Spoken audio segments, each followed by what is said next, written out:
Всем привет, с вами снова ПТР сервис, Кашкай 2015 год, А1.6 на вариаторе.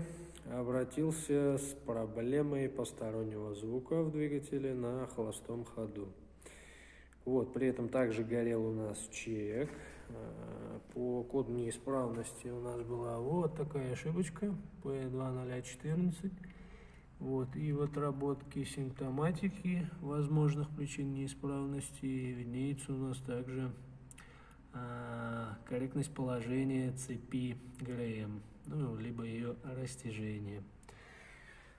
Вот, все вышестоящие пункты были отработаны, проверены, по ним вопросов нет. Дошли до цепи и, собственно, опасения документации подтвердились.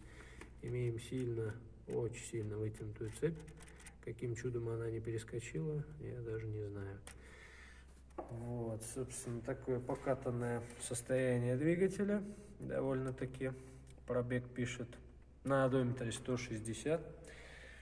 Вот, касаемо звука, это, скорее всего, вот этот вот излишне свободный ход цепи был. Вот, потому что здесь на крышке клапанной у нас есть такие вот следы контакта, касания. Вот, клиенту это все озвучено, сейчас за ним решение и возможные варианты дальнейшие контрактных, либо новых оригинальных запчастей. Пока все.